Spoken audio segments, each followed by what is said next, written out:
और इसी खबर पर ज्यादा जानकारी के लिए बात करते हैं हमारे संवाददाता सिकंदर शेख के साथ। सिकंदर, बहुत ही भयावह ये मामला कहा जा सकता है। एक महिला जो शादी से इनकार कर रही है, जबरदस्ती इस तरीके से दबाव बनाया गया, क्या था ये सिकंदर पूरा मामला?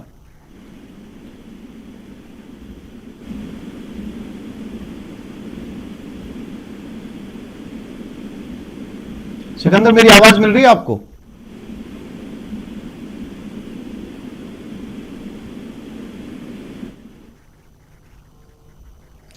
फिर से कोशिश करेंगे सिकंदर से बात करने की। मामला जैसलमेर का है, जहां पर एक विधवा महिला थी जो अपने ससुराल में रह रही थी।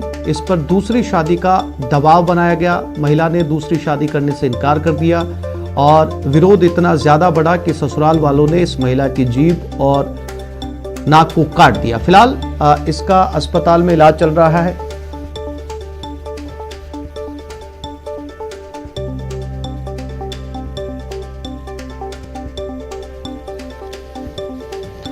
और ये खबर सवाई माधोपुर से है। दो पक्षों में आपसी रंजिश को लेकर खूनी संघर्ष हुआ। खूनी संघर्ष में एक महिला की मौत हो गई। सूचना के बाद थाना अधिकारी राकेश यादव मौके पर पहुंचे हैं। घायलों को मलारना डूंगर सीएचसी अस्पताल में पहुंचाया गया। ग्रामीण मृतक महिला के शव को थाने में रखकर प्रदर्शन कर रहे हैं। सैकड़ों की संख्या में ग्रामीण थाने पहुंचे हैं। मलारना डूंगर थाना क्षेत्र के बहतेंड गांव की यह घटना बताई जा रही है।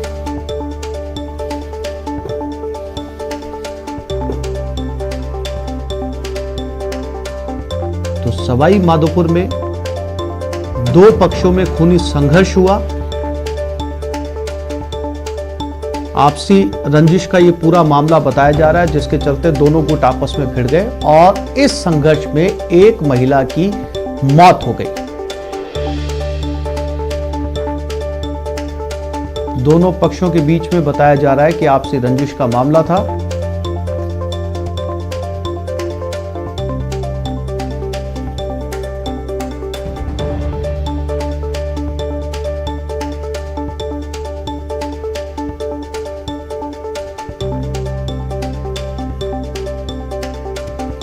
सवाई माधोपुर से पूरी खबर है।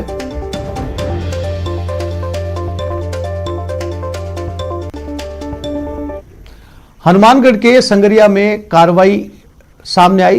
पोस्ट तस्करी के खिलाफ यह कार्रवाई की गई। 19 किलो से ज्यादा पोस्ट बरामद की गई है। पुलिस ने एक युवक को गिरफ्तार किया। पंजाब के बठिंडा का यह युवक रहने वाला है। रतनपुरा गांव के पास पुलिस ने यह कार्रवाई की।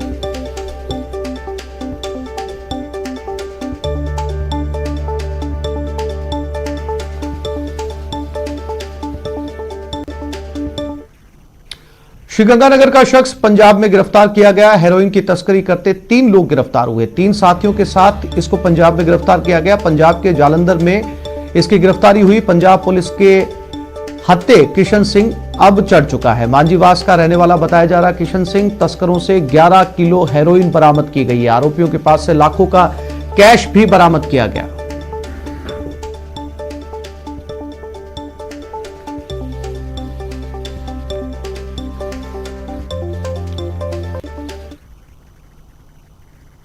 और गुजरात के बड़ोदरा में भीषण हादसा हुआ। ट्रक और कंटेनर में जोरदार टक्कर हुई। सड़क हादसे में 10 लोगों की मौत हो चुकी है। हादसे में 16 लोग घायल हुए। वाघोड़िया के पास सड़क हादसा हुआ। घायलों को अस्पताल में भर्ती करवाया गया है।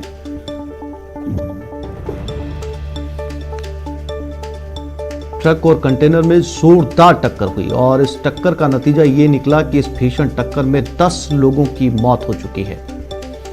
गुजरात के वडोदरा में ये रोड एक्सीडेंट हुआ। तस्वीरों में आप देख सकते हैं, एक साथ 10 लोगों की जिंदगियां ये एक्सीडेंट लील गया।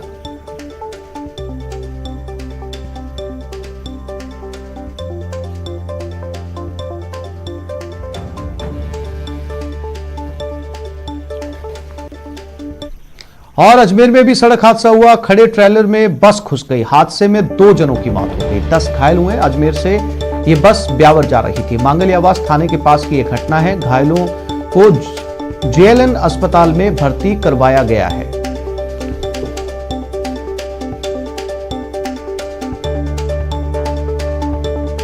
अजमेर में सड़क हादसा गुजरात के बाद, जहां पर 2 लोगों की मौत हो गई।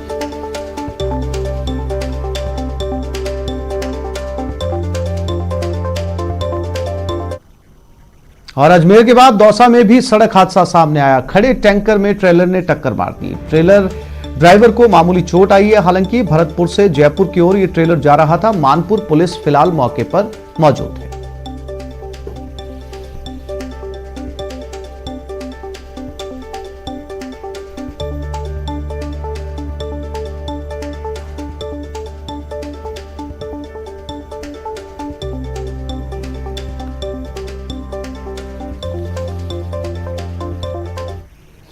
उदयपुर में एक्टिव मोड में नजर आई पुलिस ने स्पेशल टास्क फोर्स के साथ मिलकर 6 लाख के नकली नोट जब्त किए। स्पेशल टीम को सूचना मिली थी कि हिंद पराठा सेंटर पर कार्य करने वाले सद्दाम खान और उसके साथी आमीन उर्फ सोनू के पास से बड़ी मात्रा में नकली नोट हैं, जो बाजार में चलाने के लिए मंगवाए गए हैं।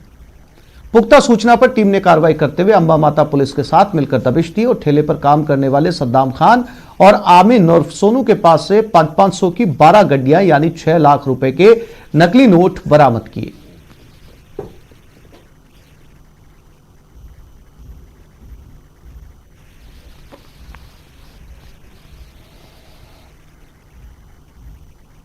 और राजस्थान में एक बार फिर से आरक्षण की मांग उठी है, लेकिन इस बार गुर्जर नहीं बल्कि जाट सामने आए हैं। धौलपुर भरतपुर के जाटों ने यह मोर्चा खोल दिया है। आरक्षण को लेकर आज जाट महापंचायत पथेना में जाट समाज कर रहा है। महापंचायत नेम सिंह की अगुवाई में की जा रही है।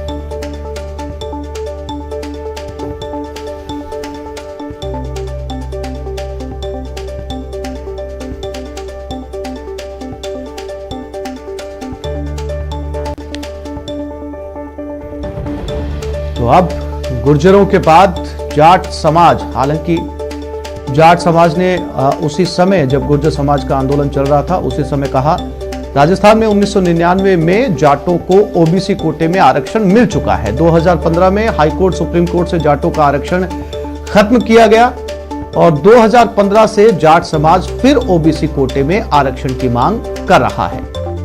आरक्षण के लिए जाट समाज ने अब तक 3 बार बड़े आंदोलन किए हैं। 2017 में राज्य सरकार ने आरक्षण दिलाने का भरोसा भी दिया था। आंदोलनकारियों पर दर्ज मुकदमों को भी वापस लेने की लगातार मांग की जा रही है और 1999 में जाटों को ओबीसी कोटे के तहत लिया गया था। अभी कुछ समय पहले ही गुर्जर आरक्षण की मांग के दौरान जाटों ने कहा था कि वो एक बार फिर से आंदोलन करेंगे और जैसे ही गुर्जर आंदोलन की समाप्ति हुई, जाट एक बार फिर से आंदोलन की मांग कर रहे हैं। और इसी खबर पर ज्यादा जानकारी के लिए बात करते हैं शिव कुमार वशिष्ठ से, संवाददाता भरतपुर। शिव, ताजा स्थिति क्या है? कितने लोग वहां पर इकट्ठा हुए? क्या रणनीति है इनकी? क्या इनके समाज की पंचायत से आम आवाजाही पर वहां पर असर पड़ा है? जी बिल्कुल, मैं बताना चाहता हूं कि आज पतेना में जाट समाज की महापंचायत होने जा रही है। इनकी मांग जाटों को आरक्षण देने की है और मांग इनकी ये है कि राज्य सरकार केंद्र सरकार को सिफारसी चिट्ठी लिखे और केंद्र में जाटों को आरक्षण देने की मांग की गई है। साथ ही जो पूर्व में जो नियुक्तियां थी, नियुक्त हो चुके हैं, उनको नियुक्तियां दी जाएं जो जाटों के लिए। साथ ही जो पूर्व में जो आंदोलनकारियों पर मुकदमे दर्ज हुए थे उनको वापस लिया जाए। अभी तैयारियां चल रही हैं। अभी कुछ लोग 10-5 लोग ही जो पतेना पे पहुंच पाए हैं और करीब बताया जा रहा है कि 1 बजे तक इनकी महापंचायत शुरू होगी। जी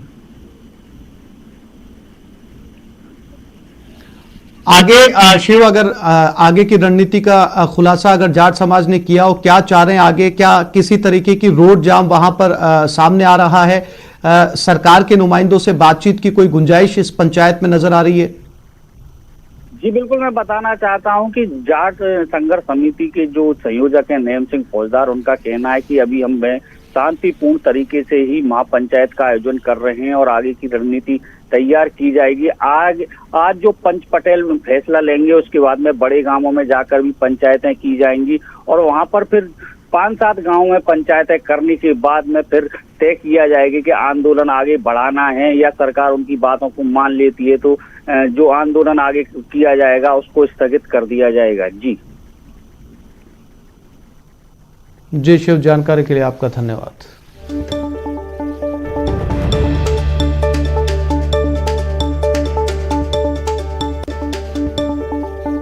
और ये खबर कोटा से मिल रही है, जहां चाकूबाजी में एक युवक घायल हो गया। रामपुरा कोतवाली थाना क्षेत्र में ये चाकूबाजी की घटना हुई। एमबीएस अस्पताल में इस युवक का इलाज जारी है। नयापुरा थाना पुलिस अब इस मामले की जांच में जुट गई है। तो रामपुरा इलाके में चाकूबाजी की घटना सामने आई है।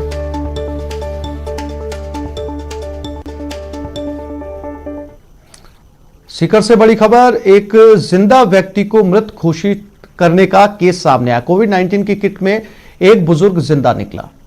परिजनों ने बुजुर्ग को अस्पताल में भर्ती करवाया। चिकित्सा विभाग ने मामले की पुष्टि नहीं की। मोचीवाड़ा शमशान घाट का ये मामला है, यानी कि पीपी किट के अंदर या कोविड-19 किट के अंदर एक मरीज जिंदा निकला। सीकर से ये खबर, और जिंदा व्यक्ति को मृत घोषित कर दिया गया। सीकर से ये खबर।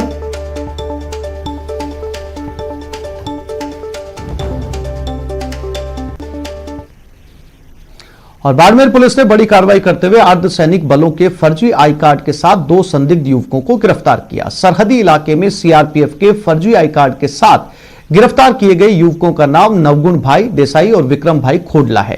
पुलिस की तहकीकात में दोनों गुजरात के बनासकांठा निवासी बताए जा रहे हैं। बाड़मेर अहमदाबाद राष्ट्रीय राजमार्ग के टोल नाके पर सेना की गुप्तचर विंग ने इन युवकों की गतिविधियों पर संदेह जताया।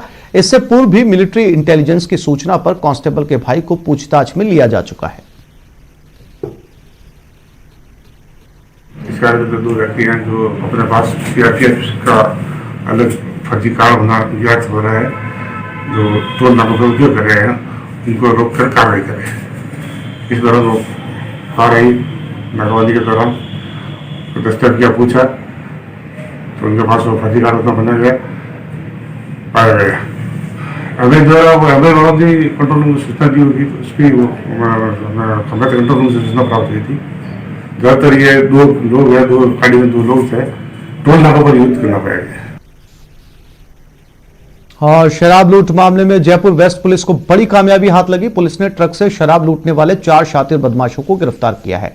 शराब की कीमत बाजार में 1 करोड़ रुपए बताई जा रही है। मामले का खुलासा करते हुए झोटवाड़ा एसपी हरिशंकर शर्मा ने बताया कि 11 नवंबर को ट्रक से शराब का 1000 कार्टन लेकर दादी का फाटक एक्सप्रेस हाईवे से गुजर रहा था। तभी बोलेरो से सवार बदमाशों ने ट्रक को जांच के बहाने से रुकवाया और फिर ट्रक के ड्राइवर को अपनी बोलेरो में बिठा लिया और शराब को लूट लिया। और फिर बीच रास्ते ट्रक ड्राइवर को बोलेरो से फेंक दिया गया था। पुलिस की टीम ने भी हार नहीं मानी और सीसीटीवी से गाड़ी की पहचान कर उन बदमाशों तक पहुंच गए और फिर उन्हें गिरफ्तार कर लिया। नरेश यादव इस गैंग का सरगना है और इस पर कई आपराधिक मामले पहले से दर्ज हैं।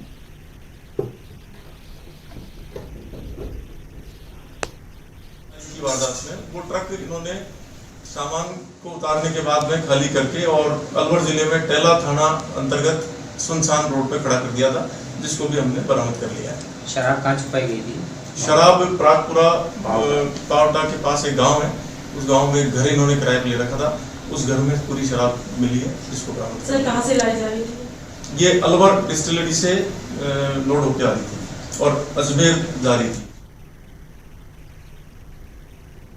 धौलपुर शहर के निहालगंज थाना क्षेत्र में एक और बेटी दहेज दानवों की भेंट चढ़ गई। यहां थाना क्षेत्र के राधा विहारी रोड से एक विवाहिता का शव बरामद किया गया। विवाहिता का शव फांसी के फंदे से लटका हुआ मिला। मृतक महिला की पहचान 25 वर्षीय नेहा के रूप में की गई। घटना के बाद से ससुराल पक्ष के लोग फरार हैं। स्थानीय लोगों ने मामले की सूचना पुलिस को दे दी है। इसके बाद पुलिस ने मौके पर पहुंचकर शव को फांसी के फंदे से नीचे उतारा और पोस्टमार्टम के लिए अस्पताल भेज दिया। महिला के मायके वालों ने ससुराल पक्ष पर दहेज के लिए हत्या का आरोप लगाया। पुलिस ने महिला के सास, ननद और पति के खिलाफ हत्या और दहेज का मामला दर्ज कर लिया था।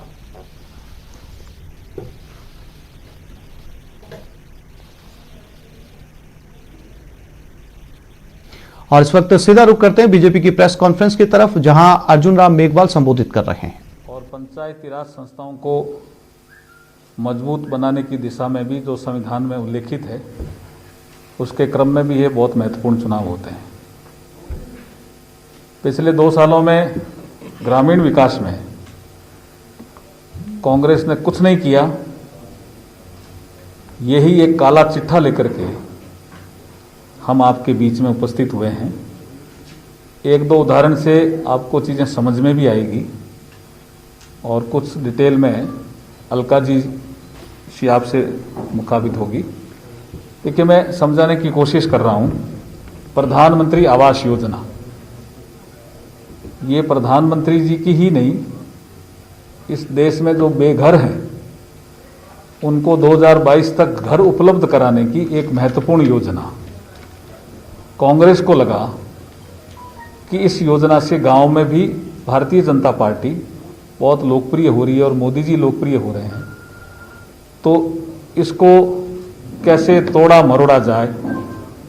तो उन्होंने क्या किया, पहले तो सिलेक्शन प्रोसेस में कमेटी थी। जब भारतीय जनता पार्टी प्रदेश में शासन में थी तब एक कमेटी थी, उस कमेटी के माध्यम से जो सामाजिक आर्थिक सर्वेक्षण था उस सूची के अनुसार नाम सेलेक्ट होकर के जिला परिषदों से जाते थे। अब इन्होंने सरपंचों को अधिकार दे दिया, तो कमेटी के बजाय सरपंचों को अधिकार देना, और सरपंच ने देखा भी राज किसका है, उसके अनुरूप उन्होंने उसको तोड़ना मरोड़ना शुरू किया सूची को। अब उसमें भी कुछ किस्तें अटकी इनकी, क्योंकि वो टैली नहीं हुई, क्योंकि सामाजिक आर्थिक सर्वेक्षण में तो क्रम संख्या 1 पे था, इन्होंने कह दिया वो बाहर रहता है, तो जो क्रम संख्या 7 पे था उसका घर मंजूर हो गया। तो ऊपर वाले तो पूछेंगे ना भी 7 नंबर वाले क्रम का क्यों हुआ, इनका जवाब सही आया नहीं, तो कुछ तो वहां अटका। इन्होंने कुछ अपना हिस्सा जो 40% इनको देना होता है, आपको जानकर आश्चर्य होगा कि 2,60,000 घर बने हुए इंतजार कर रहे हैं किस्तों के लिए। इन्होंने अपना 40% हिस्सा नहीं दिया। ये कांग्रेस सरकार की 2 साल में देन है। और जिनका एफटीओ जारी हो गया करीब 800 करोड़ के आसपास का, उनके भी पेमेंट नहीं हुआ। ये इनकी ग्रामीण विकास में, प्रधानमंत्री आवास योजना में इनका ये हाल है। दूसरा मैं सुनाना चाह रहा हूं, घर घर जिनके बिजली के कनेक्शन नहीं थे उनके कनेक्शन होने थे, ढाणी ढाणी कनेक्शन होने थे और हुए भी हैं। ये 2019 के चुनाव में भी बड़ा मुद्दा था, पर वो योजना थी पंडित दीनदयाल ग्राम ज्योति, पंडित दीनदयाल उपाध्याय ग्राम ज्योति योजना। इस योजना से इनको क्या पीड़ा है कि मोदी जी ने इसका नाम बदला। ये लोकसभा में बहस के दौरान भी आया मुद्दा, लेकिन मोदी जी ने खाली नाम ही नहीं बदला, मोदी जी ने स्केल भी बदला और स्पीड भी बदली। बजट ही बहुत कम होता था राजीव गांधी ग्रामीण विद्युतीकरण योजना में, सर्वे प्रॉपर नहीं होता था, तो इसका स्केल बदला, स्पीड बदली, बढ़ाई और इसका नाम हुआ पंडित दीनदयाल उपाध्याय ग्राम ज्योति योजना। और आपने देखा होगा गांव में जो लोग रहते हैं, मैं भी गांव से भी कई दिनों से दौरे से आ रहा हूं, लोग कहते हैं साहब कनेक्शन हो रहे थे घर घर, सौभाग्य योजना में भी हो रहे थे जिनके बिजली के कनेक्शन नहीं थे, और ढाणी ढाणी जिनके कनेक्शन नहीं थे उनके कनेक्शन हो रहे थे, खंभे लग रहे थे। राजीव गांधी ग्रामीण विद्युतीकरण योजना में तो एक खंभा भी नहीं मुश्किल से लगता था, बजट नहीं होता था। इसमें खूब बजट मोदी जी ने दिया। इन्होंने इस योजना की ब्रेक क्यों लगाए? क्योंकि ये योजना पंडित दीनदयाल उपाध्याय ग्राम ज्योति योजना पंडित दीनदयाल उपाध्याय के नाम से है, तो इनको लगा ये तो बीजेपी के मेंटर हैं, भारतीय जनसंघ के मेंटर थे, ये पॉपुलर हो रहे हैं, तो उन्होंने इस योजना का सर्वे कराना ही बंद कर दिया। अरे भाई, गांव के लोगों से क्यों आपका बैर है? जिस ढाणी में कोई आदमी बैठा है जिसके बिजली का कनेक्शन नहीं है, उसमें बिजली का कनेक्शन हो जाएगा, आपको क्या प्रॉब्लम है भाई? ये काला चिट्ठा कांग्रेस का। एक योजना जो 15 जिलों में लागू है वो है श्यामा प्रसाद मुखर्जी रू अर्बन। एक योजना है जिसमें इंफ्रास्ट्रक्चर भी खड़ा होता है, गांव में जो सेल्फ हेल्प ग्रुप है उनके लिए मार्केटिंग सुविधा भी है, कोई बड़ा तालाब है तो उसको ठीक करने का प्रावधान भी है, कोई वहां आइटम बनता है तो उसको ग्रामीण हाट जैसी स्थापित करने की भी योजना है। कहीं 20 लाख किसी गांव में 50 लाख, ये 15 जिलों में राजस्थान में ही लागू है। लेकिन वो योजना भी डॉक्टर श्यामा प्रसाद मुखर्जी के नाम पे है, इसलिए जो काम हो गए थे बीजेपी के राज में, काम हुए काम के बिल ट्रेजरी में अटका दिए। आप देखिए कैसा कुप्रबंधन है, और ट्रेजरी ऑफिसर को कह दिया कि इनका पेमेंट नहीं करना है। ये काला चिट्ठा। ऐसे बहुत से फंड जो डाइवर्जन कर दिया। ऐसी बहुत सी चीजें जो है वो एक काला चिट्ठा के रूप में हमने प्रिंट भी करवाई है, और हम ये स्पष्ट रूप से कह रहे हैं कि इन 2 सालों में जो कांग्रेस के सत्ता के 2 केंद्र रहे, या तो उसके कारण ये गवर्नेंस नहीं दे पाए, या इनके मन में ये आया कि ये प्रधानमंत्री मोदी जी की फ्लैगशिप योजनाएं हैं, इनको प्रॉपरली लागू करेंगे तो भारतीय जनता पार्टी लोकप्रिय होगी, उस कारण से इन योजनाओं को रोक दो। लेकिन नई योजना भी नहीं लेके आए। आयुष्मान भारत, गांव का आदमी कहता मुझे 5 लाख का इलाज चाहिए कि नहीं चाहिए। अब आयुष्मान भारत 5 लाख का फ्री इलाज इंश्योरेंस कवर के माध्यम से, उसको तो आप लागू नहीं कर रहे हो, और नई योजना आप ला नहीं रहे हो। मुख्यमंत्री जल स्वावलंबन योजना, बहुत से राज्यों ने कहा, स्टडी हुई, उसमें यह आया कि इसमें जल स्तर सुधरा है राजस्थान का, वो योजना तो आपने बंद कर दी। लेकिन जो वाटरशेड पुरानी योजना थी उसको भी चालू नहीं किया। तो जो जल संरक्षण की योजना है जो पुरानी थी वो भी चालू नहीं, नई आई थी वो बंद कर दी। तो फिर जल संरक्षण का काम गांव में कैसे होगा, पर्यावरण संरक्षण का काम गांव में कैसे होगा। ऐसे बहुत से मुद्दे हैं जिनको लेकर के हम आपके बीच में आज आए हैं। मैं अलका जी से भी निवेदन करूंगा कि वो कुछ इसमें ऐड करें।